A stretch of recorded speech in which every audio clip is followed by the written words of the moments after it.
Sure. Okay, I'll go ahead and grab the screen here. Okay, can everybody see the slide that says a more general example here? I hope. Yes. Okay, opener bids won anything. Your left-hand opponent either passes, bids, or doubles. Responder bids one of a major. This is the key thing. Support doubles are used only when responder has bid a major, unless you and your partner have another agreement. But this is the general consensus here. Now, in order to use a support double, opener's right-hand opponent must bid either at the 1 level or at the 2 level in a suit that is lower ranking than the major suit that responder bid. Why is that a concern? Well, how many points does responder promise when he bids one of a major? He promises only 6, right? Now, we have said that the support double is absolutely forcing. It cannot be passed. So let's give an example here. Let's say opener bids 1 diamond, pass by the next person, 1 heart by the responder, and good old annoying opener's right-hand opponent jumps in here with 2 spades. If opener uses a support double, he has just forced responder to the 3 level. This is why most of the time you will find that pairs play support doubles only through the 2 spade level. It's because this first bid by responder promises only 6 points. Now you can say, oh, well, my partner will have more than that. You lead a better life than I do if you get away with thinking like that. Every time I try to be optimistic, I get my head snapped back. So the reason for this statement is that if the opener's right-hand opponent bids a suit that is higher ranking than responder's major suit, it forces the bidding to the 3 level if opener uses a support double. In that case, opener must have more than a minimum opener. He must have extra values. And by that, I mean probably 15, 16, and a hand not suitable for opening 1 no trump. That's the reason. That's what this example means here. I know this is phrased very generally. I think I have an example back here that in all of those lists of sample auctions where right-hand opponent of the opener jumped in with a 3 club bid, preempted 3 clubs. Well, now if opener uses the support double, he's forcing his partner to rebid at the 3 level, and he may have only a 4-card suit, and opener's promising only 3-card support. That's the reason for this rule and why this looks so funny. If the right-hand opponent bids a strong no trump here, in general, support doubles are off as well. The 1 no trump I'm referring to here would be the sandwich no trump, the one that is sandwiched in between a bid by the responder and a rebid by the opener. That shows generally a lightish takeout double for the 2 unbid suits. It enjoyed a lot of popularity here 10 or 15 years ago, but has fallen out of favor somewhat since then. But this is what I was trying to convey. The suit that is bid by the person occupying the 4th chair has to be at the 1 level or at the 2 level and is lower in rank than the major suit bid by responder. In other words, he could overcall 2 clubs or 2 diamonds, and that would not be a problem. But if he uses a weak jump overcall and bids 2 spades, for instance, obviously if responder bids spades, there's no problem. Because if the overcaller is going to bid and not preempt, he has to bid at the 2 level in that scenario. When responder bid a spade, he cannot bid a suit at the 2 level or at the 1 level. he has to bid at the 2 level, and all 3 suits are lower in rank than the spades are. So it's not a concern so much when responder bids a spade. Where it comes into play is when responder bids 1 heart. That means that if the opener's right-hand opponent bids a suit at the 2 level that's higher than the major that responder bid, then for most pairs, the support double is off because they're forced to a level that would be higher than 2 spades. I hope that clarifies things for you. Harb, does that get it? Does that make more sense? Yes, I think you covered it very well. Thank you. You bet. All right, I'm going to take this one down and find the one for today's.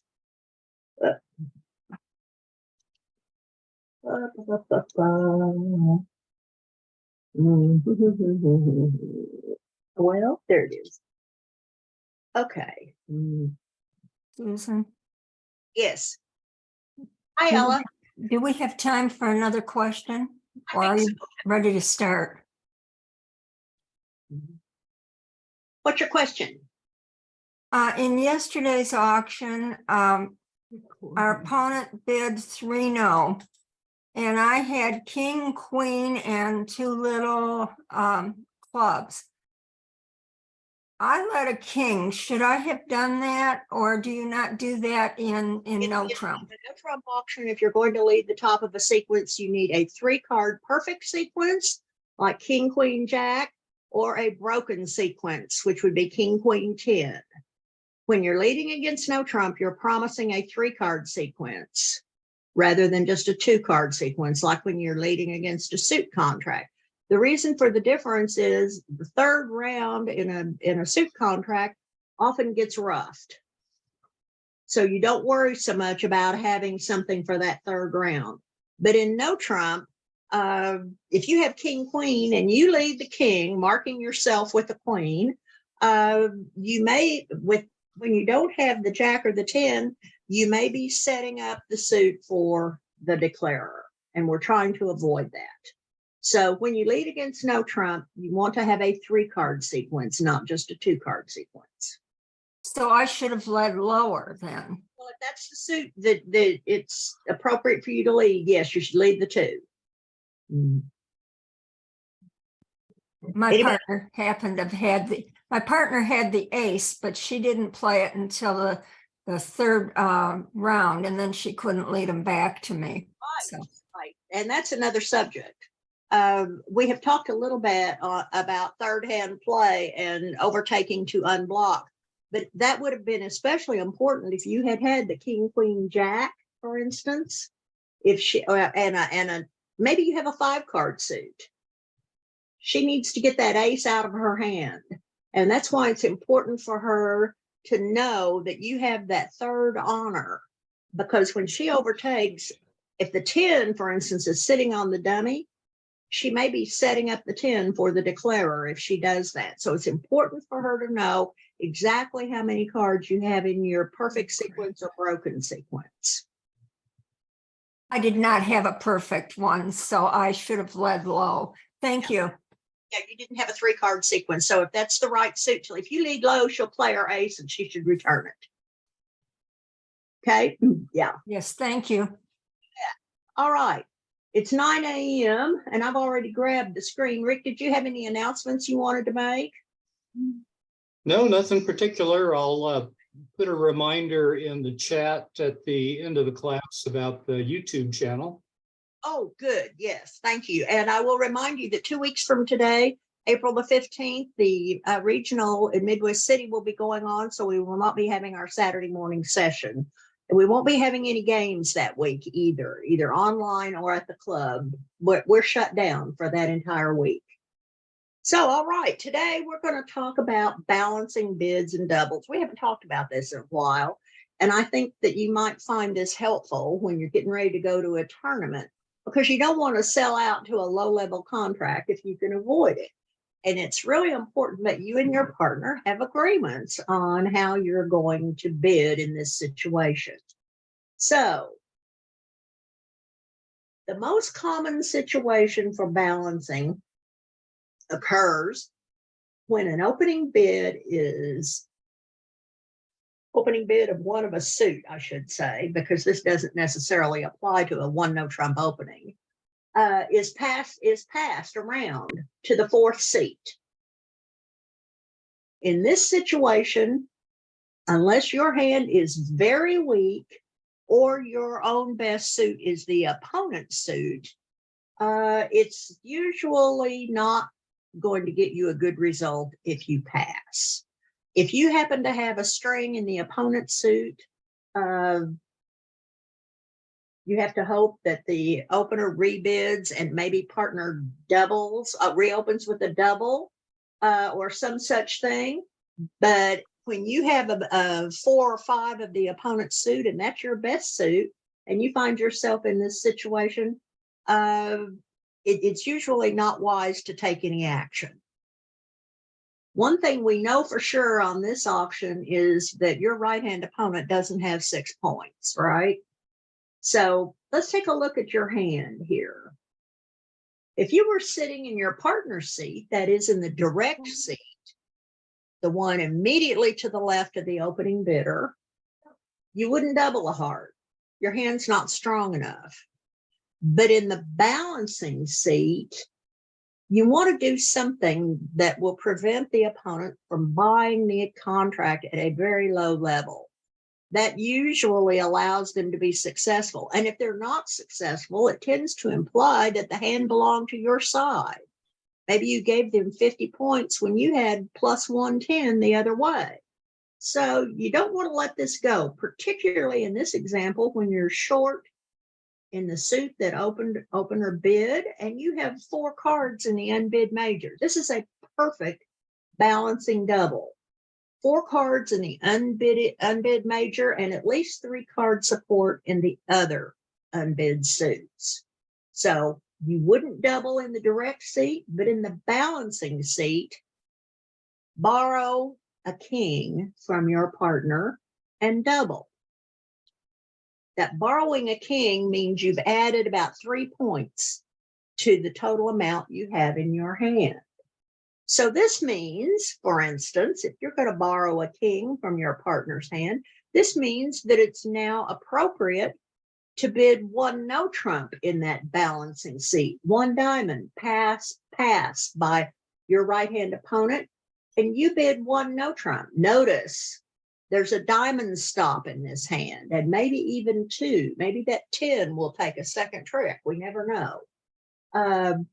But this now has 11 high card points in it. Technically, if we borrow a king, we're only up to 14. But 11 to 14 is what a 1 no trump call in this 4th seat shows.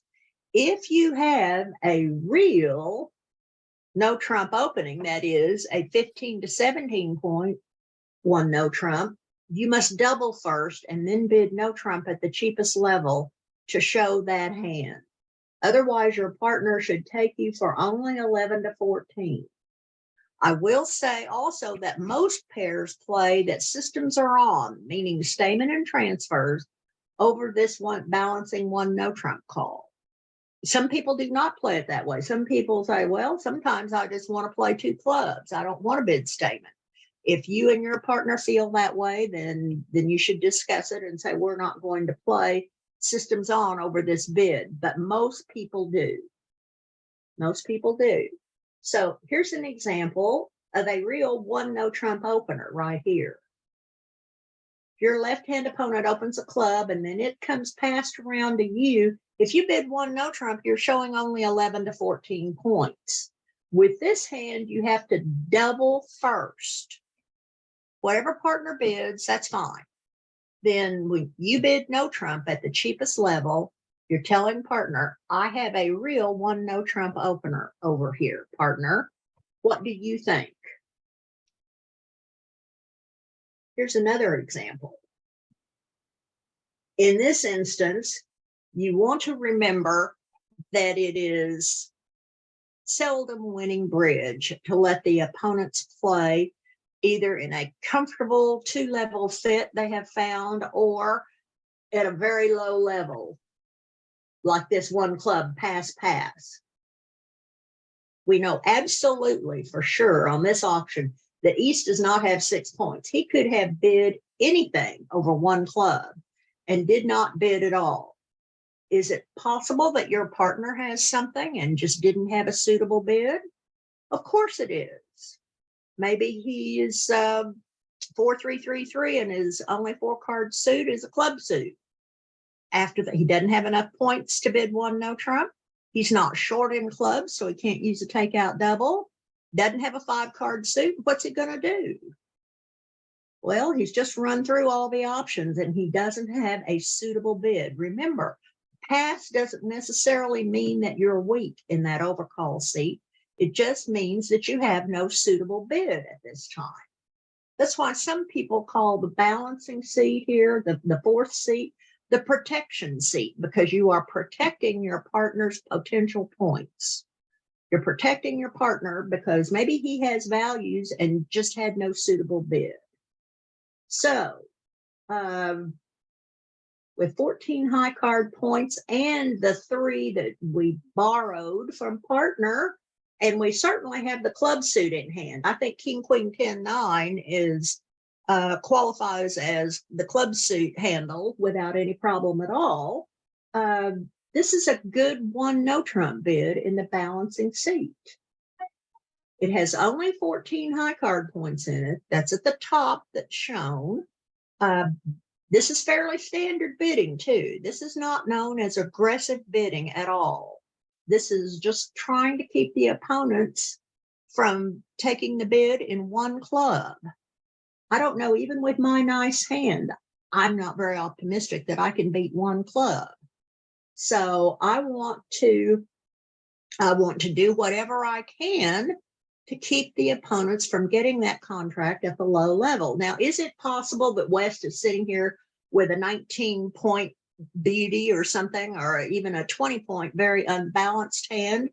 Well, yeah, it's possible. And if that's the case, he'll bid again, or he'll double you and his partner will rescue if he's weak. All that kind of stuff. It's possible that you're reopening the auction for a strong opponent on your left. That's the risk you take in this situation. I got news for you, folks. If you're afraid to take a risk in this game, you need to stay at home in bed, because periodically you have to make the best choice that you can with the information that you have. And holding this kind of hand right here, I'm never passing one club because I don't think I have a prayer of beating it. And I don't want to let them play in a low-level contract that they can probably make.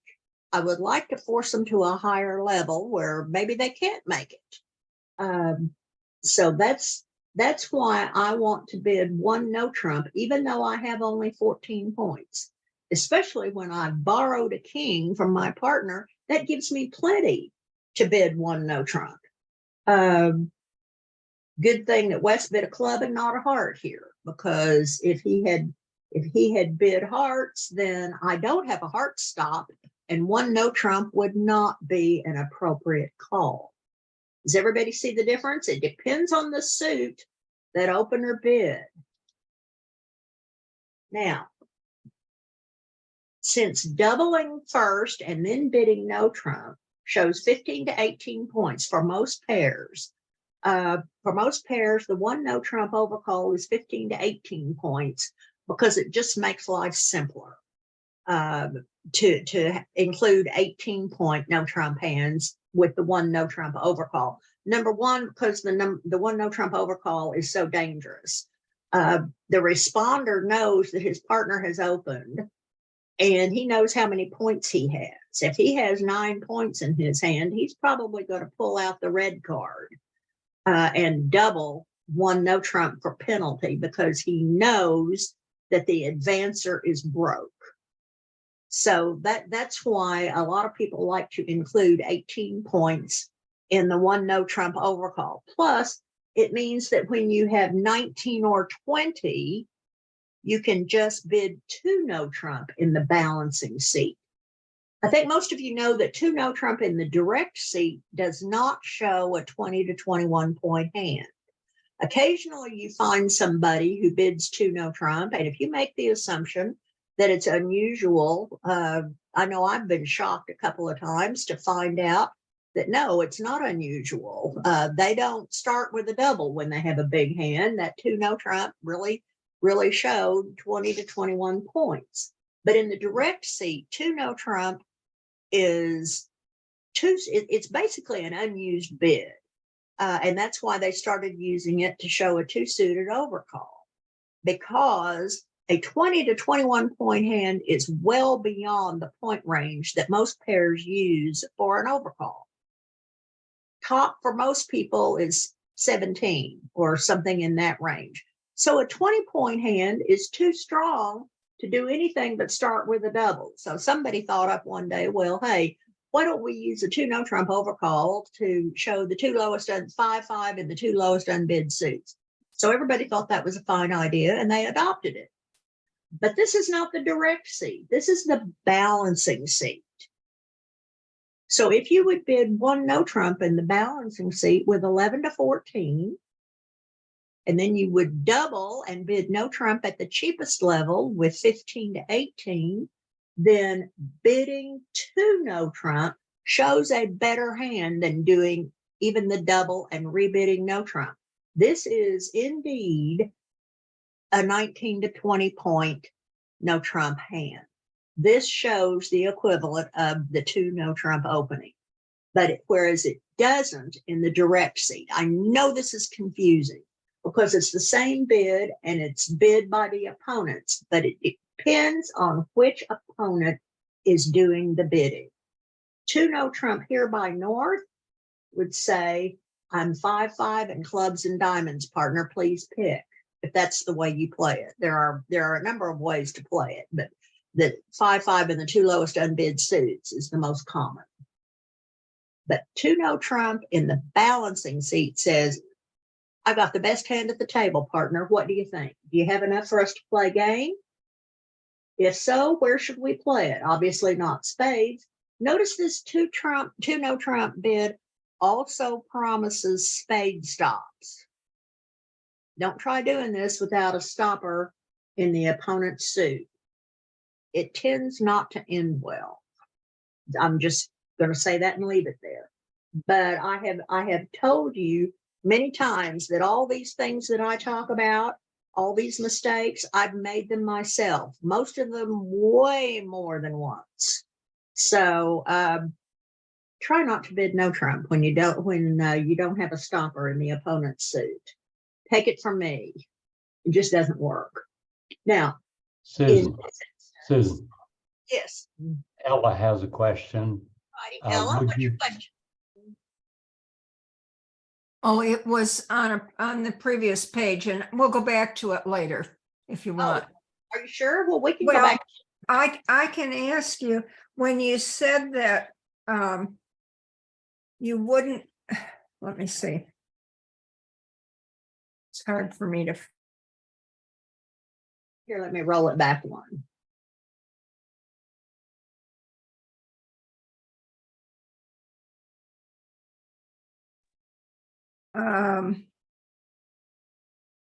You said you wouldn't bid, I think it was on page 4 or Okay. 5, I'm not sure.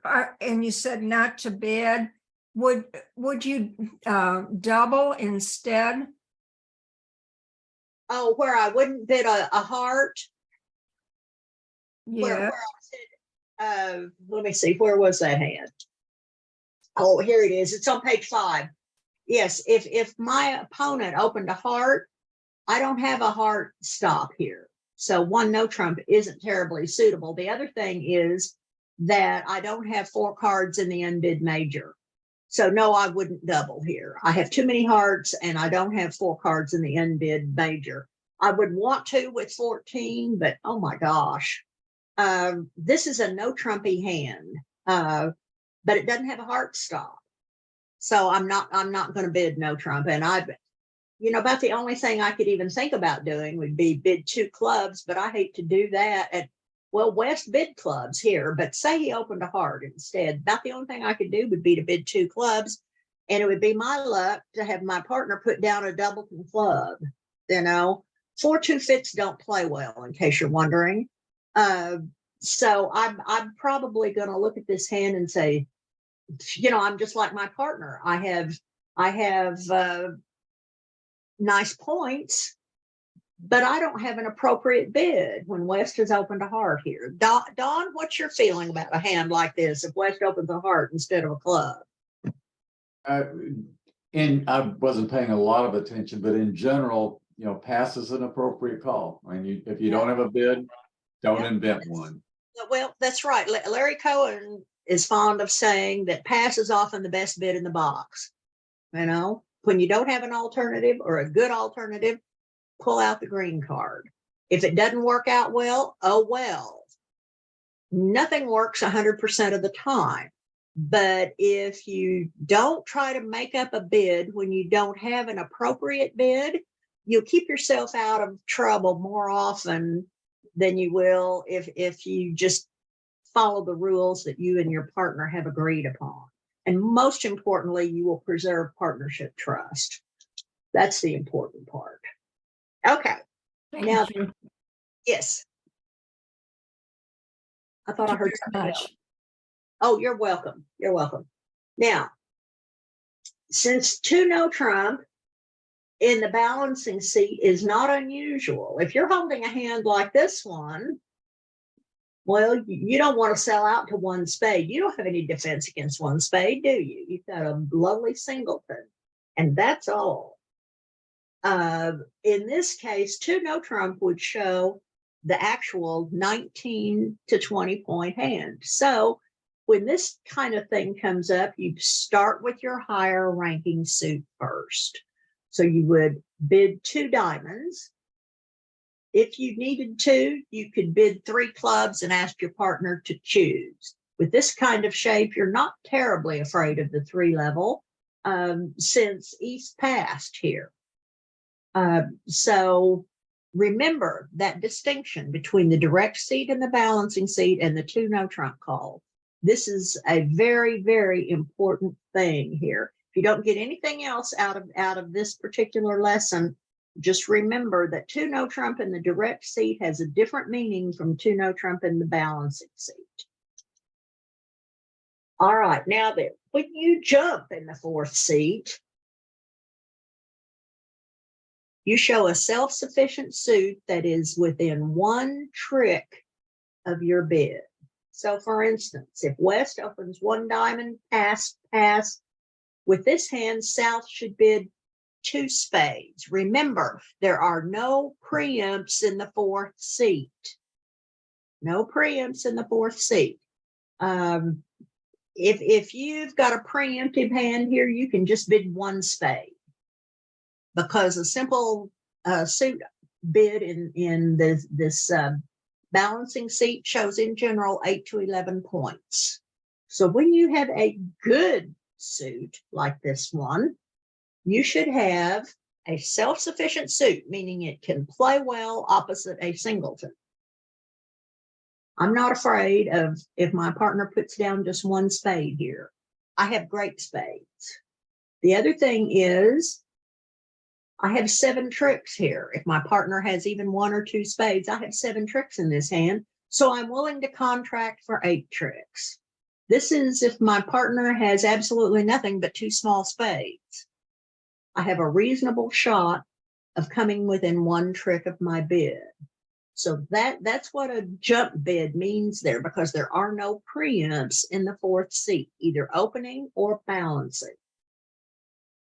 Same thing with this next example. West opens a club, followed by 2 passes, and now let's look at this South hand. South doesn't have a club stop, does he? Otherwise, he might be really tempted to bid 3 no trump. But he has a great diamond suit, 7 diamonds and 2 aces.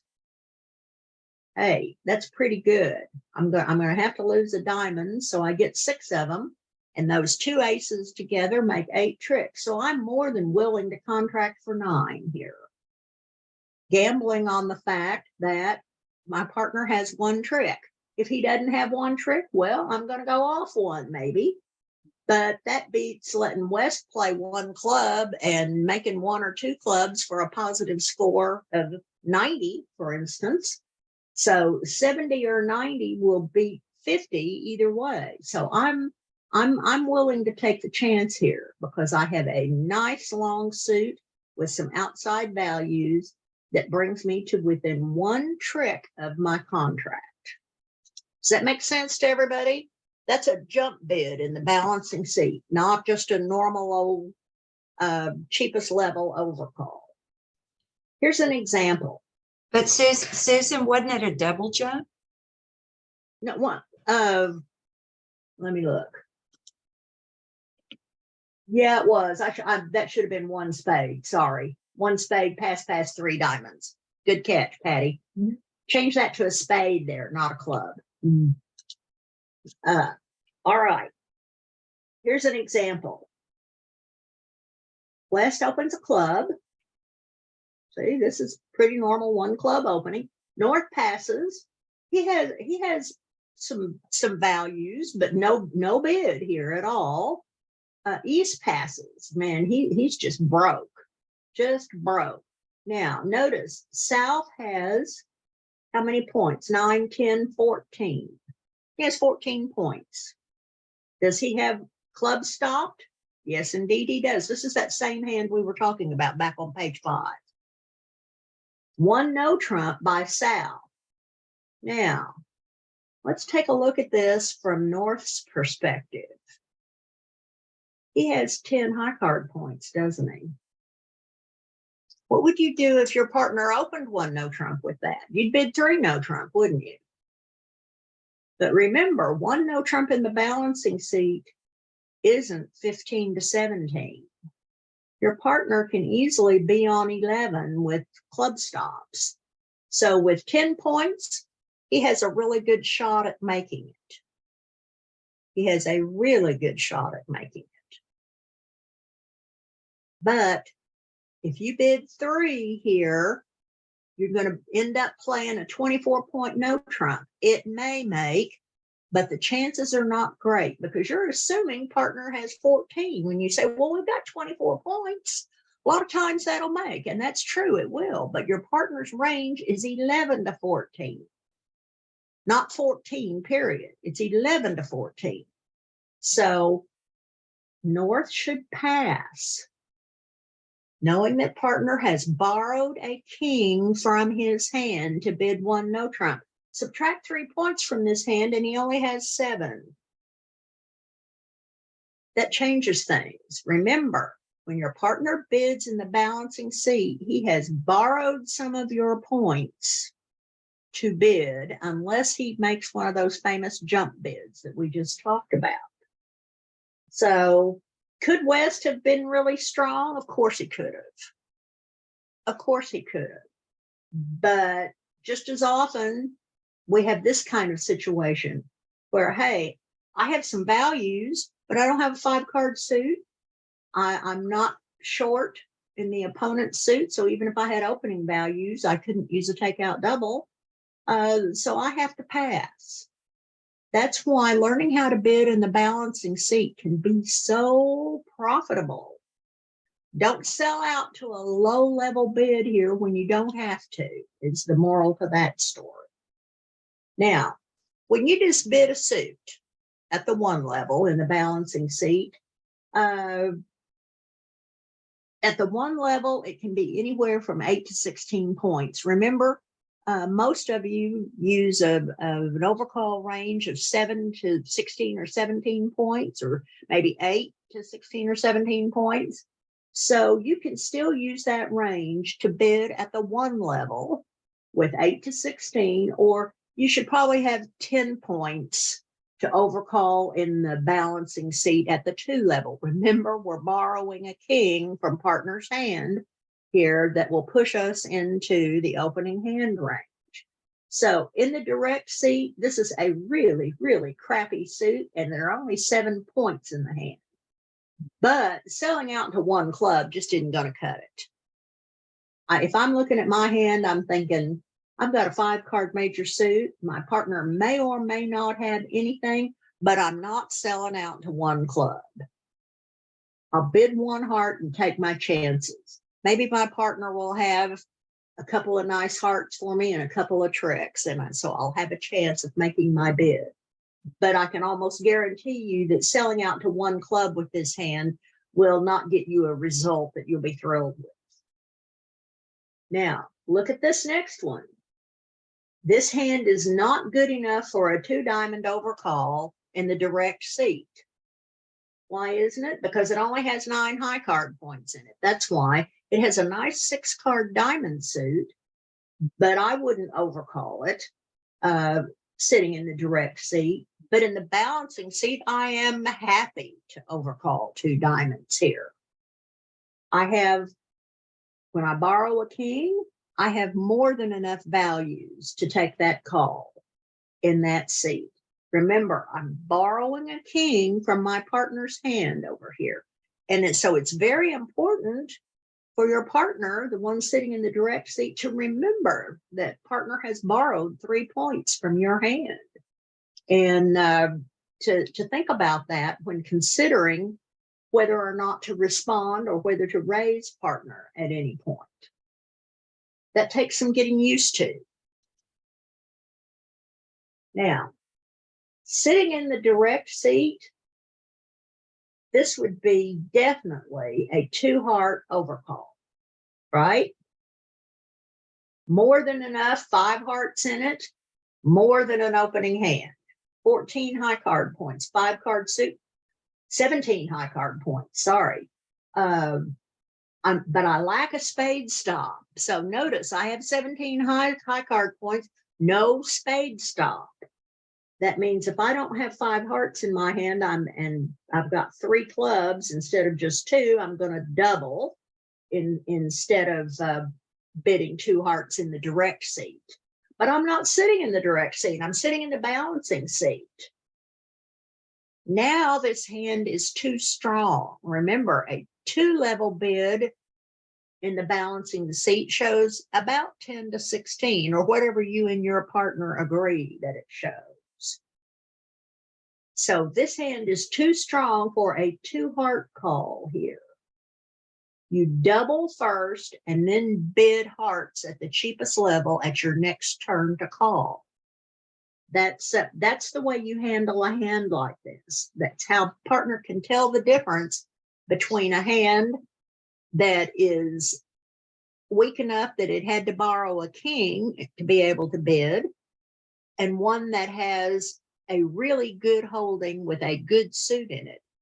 You start with the double first. Doubling and then originating always shows a stronger hand than just bidding the suit. When I say originate, that means I'm bidding a new suit. Doubling and then bidding a new suit shows a stronger hand than just bidding the suit. Now, having said all of this and tried to convince all of you to bid, there is nothing written anywhere in stone or otherwise that says that you have to bid. When you have lengthened the opponent's suit, and if you double if your left-hand opponent here opens a heart and you double, with this holding, your partner has every right to expect you to have 4 spades. You don't. You not only don't have 4, you're very short in spades. If you were to double and your partner bids a spade, now what are you going to do? Doubling and originating shows a much bigger hand than just bidding. In this case, this hand the club suit is horrible. We have length and strength in the opponent's suit and shortness in the unbid major. So the rule that governs my life is if I have a singleton, that's the suit my partner's going to bid. So if I double here, I am 99.9% certain that my partner will bid spades, not clubs. So when I'm holding length and strength in the opponent's suit, and I don't have 4 cards in the unbid major, I'm just going to go quietly. Some days discretion is the better part of valor. You want to live to fight another day. If you try to bid in this situation, you and your partner are likely to find yourselves in a hole. I would be surprised if your left hand and right hand opponents have any kind of fit in hearts. If they don't have a fit in hearts, what makes you think that you have a fit anywhere else? It's not likely. It's not likely. It's when the opponents have a fit that you can virtually guarantee that you and your partner have a fit somewhere.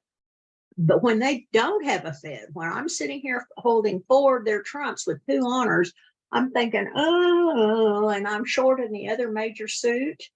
I'll bet anything my partner and my right-hand opponent have the spades. So in this case, I'm not bidding in the balancing seat. So sometimes, I mean, it's just foolhardy. There's such a thing as sacrifice, and there's such a thing as slaughter. I'm willing to take a sacrifice, but I do not want to subject myself to a slaughter, ever. So here's a summary on how to handle balancing. Either when the bidding has started off with one of a suit bid by opener, pass around to you, or the opponents have found a nice, comfortable fit at a low level. Say, for instance, the 2 level. 1 heart pass, 2 hearts, pass. If you're sitting in that last seat, boy, you don't want to sell out to let the opponents play in their nice, comfortable fit at the 2 level. If you let them play there, they're likely to make it, and rats. They got a good score, we got a terrible score. If you can drive them 1 level higher, make them take the push, as we say, or maybe if they bid hearts, maybe you and your partner have the spade suit. That's always possible. Double for takeout if you can support at least 2 suits.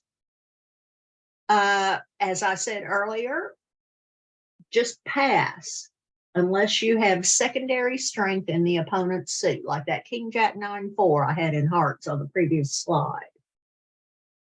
Double for takeout if you can support at least 2 suits.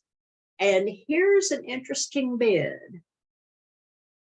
In this instance, when it's gone 1 of a suit, pass, 2 of a suit, pass, 2 no trump in the balancing seat doesn't show 20 to 21.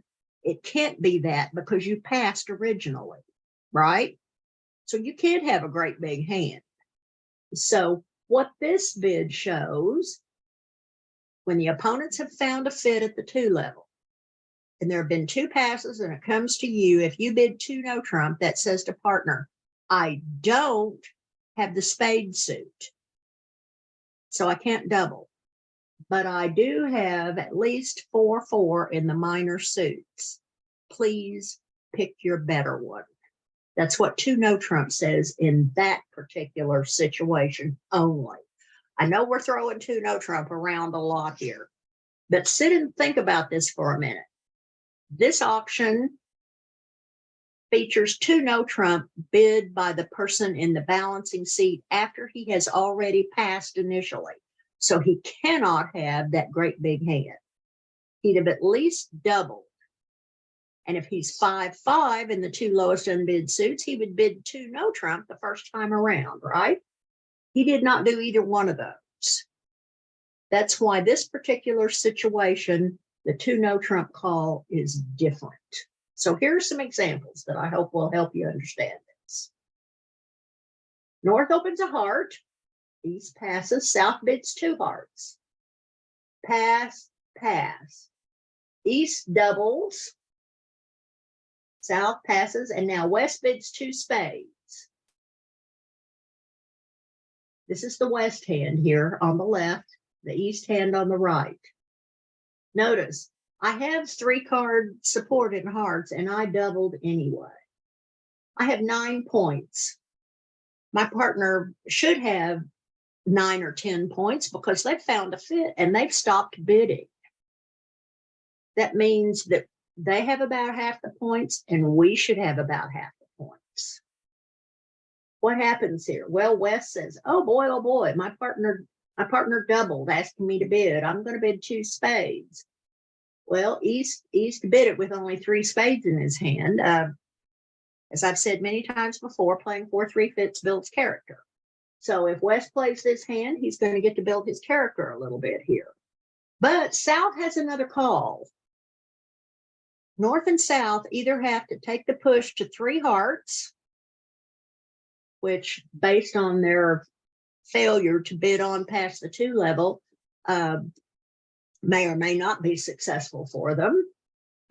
Generally, when the points are pretty evenly divided, going to the 3 level means you're willing to go down a trick to keep the other side from making their bid. Now, there's no guarantee that East and West are going to make 2 spades here. North and South just have to use their best judgment. And I think you guys have all been at the table enough to know that you don't bat 1,000 in these decisions. If you bat 500, you're doing really, really well on which decision to make. By way of a guideline, when you know, say for instance, South is the responder here, he should bid 3 hearts if he happens to have 4 hearts in his hand.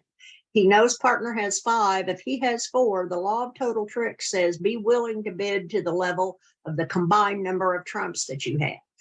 In that case, South should definitely bid 3 hearts.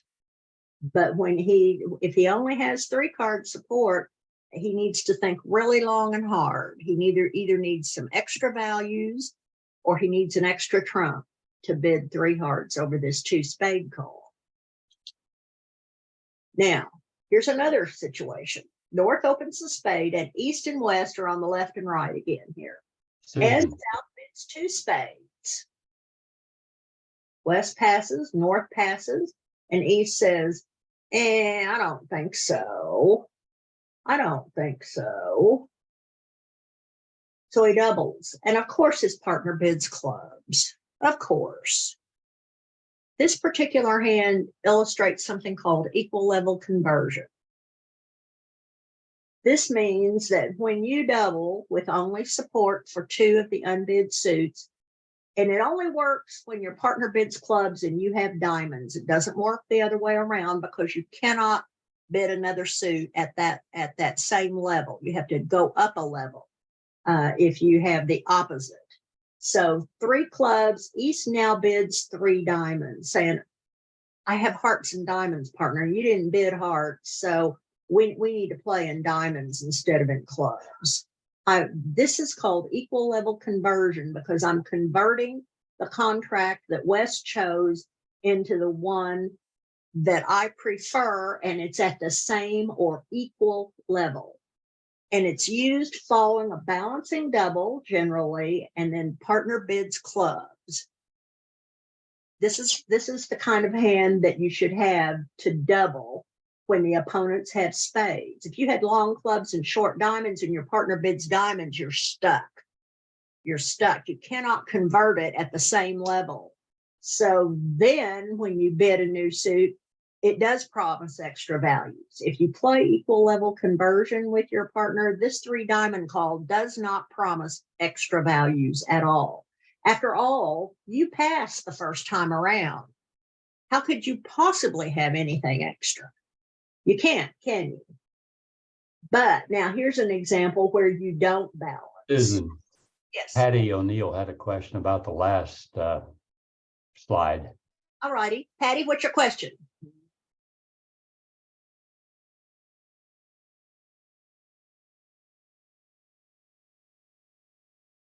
She said, isn't West in the balancing seat? No, West is not. Oh, on the previous slide. Yes. Okay. East is in the balancing seat. West, if West bids, he can bid, all right. He's in the pre-balancing seat. South is the one who bids, so East is the one who either takes a call or the auction dies. The balancing seat changes depending on whether or not the responder bid. The balancing seat is the seat that either takes a call or the auction ends. When the responder has not bid, that is the person occupying the 4th seat. But when responder has bid, that because the balancing seat is the person who started in the direct seat. Thank you for clarifying that, Patty. Okay, thank you. Mm. Now this next hand, look at the spades here. North and South have found a fit in 2 spades. Look at this, half the hand strength here with East is in the spade suit. That doesn't augur well for partner. And also you don't have 4 hearts, so you don't want to double. Bidding on a 4-card ace empty diamond suit is suicide generally. And this club holding certainly doesn't make it worth anything. When you have a hand that has half the points in the opponent's suit, think long and hard before you jump in there. This is a very strong holding in the opponent's suit. So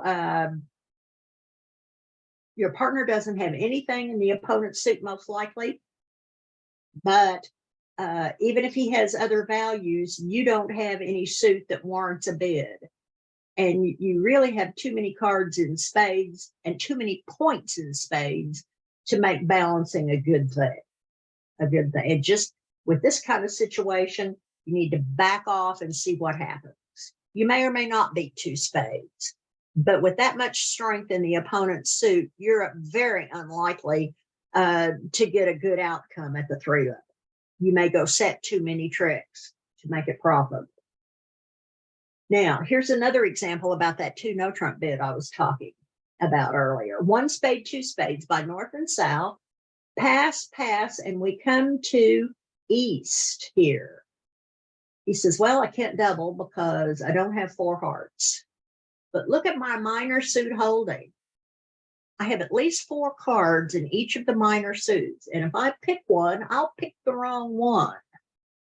So this 2 no trump call by East says, partner, I have both minor suits. Please pick your better one. West chooses clubs, works out very nicely.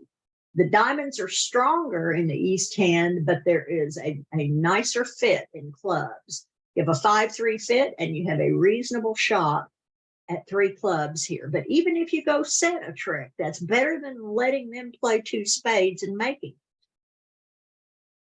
Here's another example. 1 diamond by North, 1 spade by South, pass by West, 1 no trump by North, saying, well, 12 to 14 points. Don't have 4 spades with you, partner.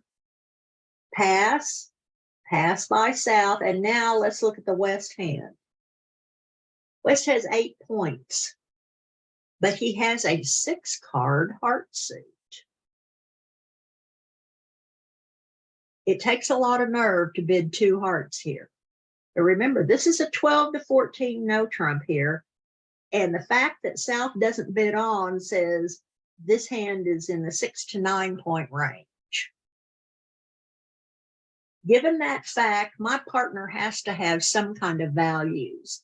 They didn't find a fit, but they stopped at 1 no trump. They stopped at 1 no trump. That's the equivalent of a good old part score contract. I have a 6-card heart suit. I'm willing to take a chance since I have 6 cards. With a 5-card heart suit, I don't know that I would do it. But with a 6-card heart suit, notice 1 diamond, East. There are a lot of people who would overcall this suit. When you overcall a suit, remember, if you have a good partner, your partner's going to lead that suit.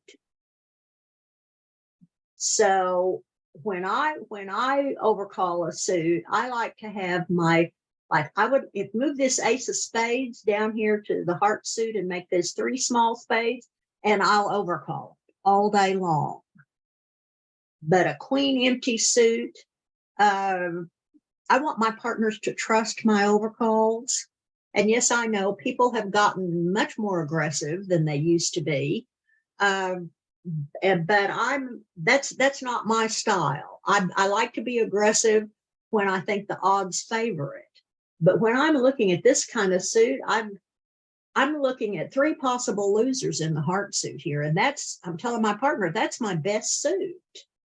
And partner may have a better lead. If I don't buy the contract, partner may have a better lead than my suit, but if he's a good partner, he's going to lead mine. And so then I have cost us a tempo in our defense. So you want to be careful when you're overcalling suits. And I know I get up on the soapbox about this a lot, but I really think when you overcall a suit that you should not be embarrassed when your partner leads it. You know, I don't want my partner to be annoyed.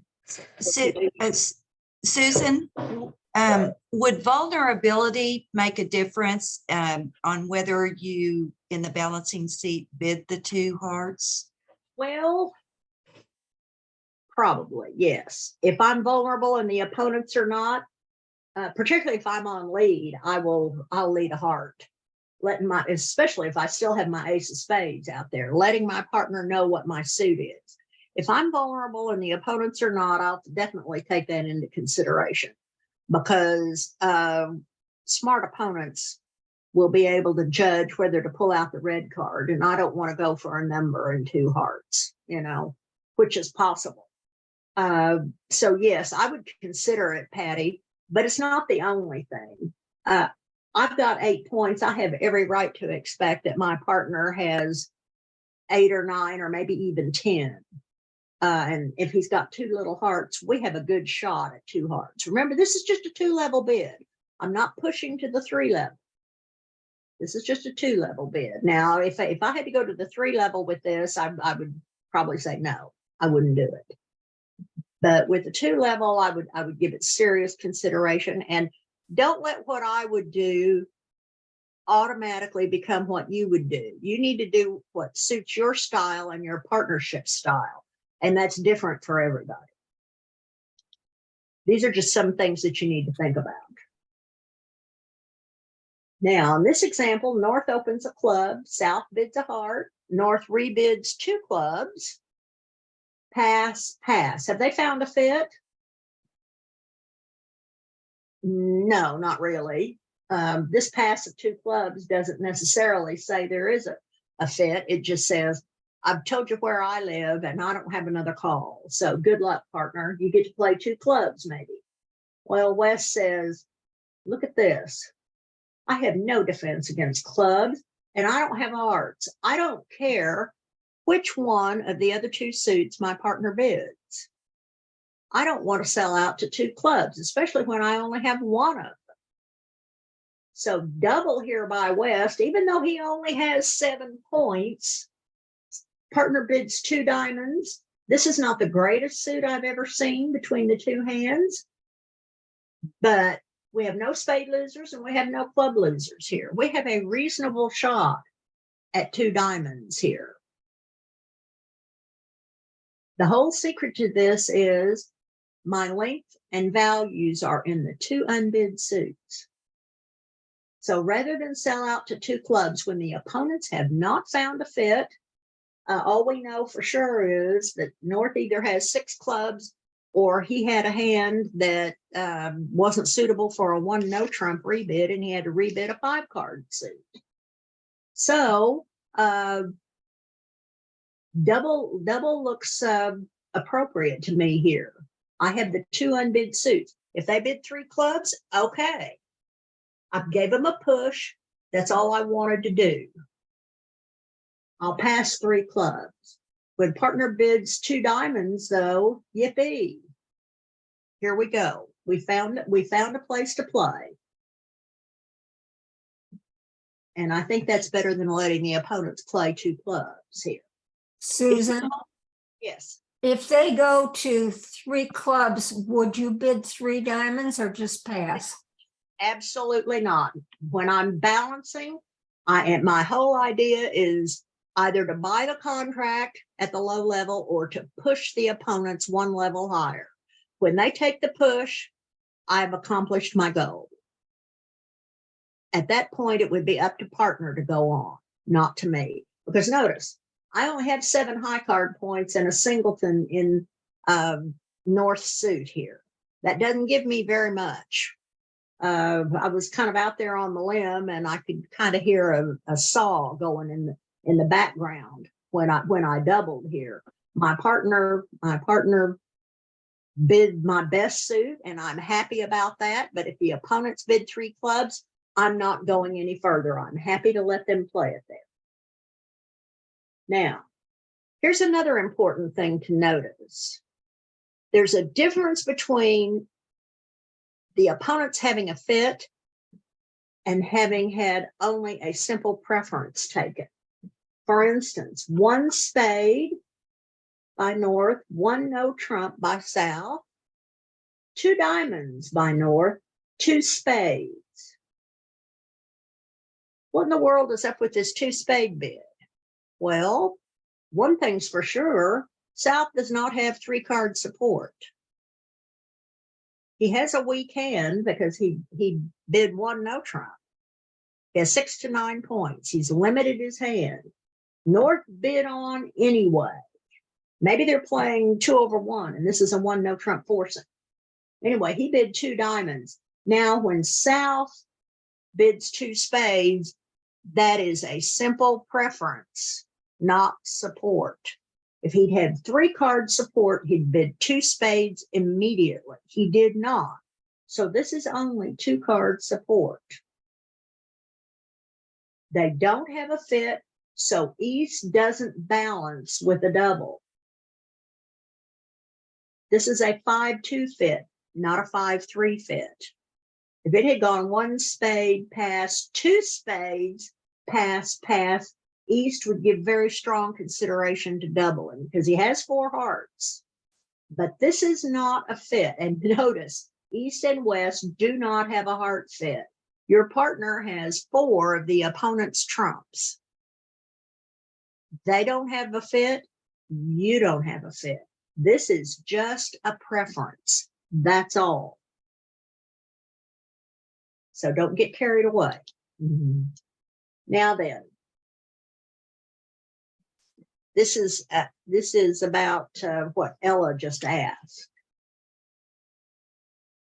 If you're balancing, how do you rebid and how do you know when it's an appropriate thing to do? So let's say you've made a balancing double of some sort, either following a bid and response or a bid followed by 2 passes, and your partner advances at the cheapest level. Remember, you put a gun to your partner's head and asked him to bid. So you don't advance or you don't raise his suit without extra values. A dead minimum is 15 points. Ideally, it would be a little more. If you Q-bid the opponent's suit, that would show a good hand, but probably only 3-card support, say for an unbid major. When you do that, when you Q-bid the opponent's suit, you're generally looking for a stopper in the opponent's suit so you can bid 3 no trump. When you bid this way, balance with a double and then Q-bid the opponent's suit should show at least 18 points, at least. It's a hand that might have doubled and bid no trump, except the problem is I don't have a stopper in the opponent's suit. It's that kind of hand. A bid, now remember, a bid of 1 no trump following a double in the balancing seat shows that 15 to 17 point no trump. And there's no fit for advancer's suit. Now, if you've made the balancing double and the advancer jumps a level, if he jumped to 2 of a major, which in this case should show 11 to 13 points. Why is that? Because you doubled in the balancing seat and partner must assume that you borrowed 3 of his points. So jumping with 9 to 11 now is no longer valid. Advancer needs, and this is getting very confusing because the doubler is sitting in the seat that would normally be called the advancer. When you've balanced in the 4th seat with a double, the advancer is the person who was originally sitting in the direct seat, if that makes any sense.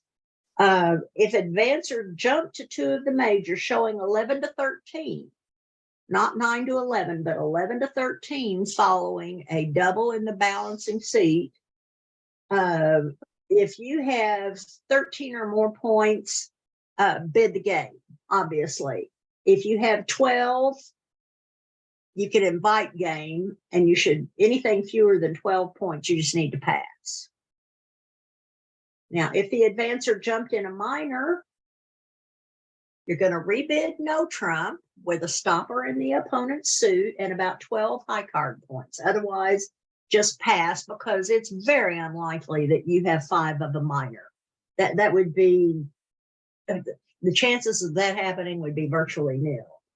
Now, if advancer jumps to 2 no trump, you can raise to game with any decent 12-point hand you might have. Because when advancer jumps to 2 no trump, he's showing the equivalent of an opening hand with stoppers in the opponent's suit that just didn't have an appropriate bid in the direct seat. Maybe he has 14 points. Not enough to overcall 1 no trump. No 5-card suit. Too many cards in the opponent's suit to double. It happens regularly. So if you have any kind of decent 12 high card points, bid 3 no trump. This is part of the reason that you want to bid in the balancing seat, because so many times your partner has values and just didn't have a good call. So now, instead of doubling, you reopened the bidding with a suit and partner raised you. Well, all right. Was it a free raise, meaning there was no competition? When the opponents are bidding, partner will usually stretch to raise. He'll stretch his values to try to raise you if you have reopened with a suit. Don't hang your partner out to dry when he does that. But if it's a free raise, in other words, no bidding, that changes everything. If you have a very good hand, you would make a game try, just like you normally would in any other auction.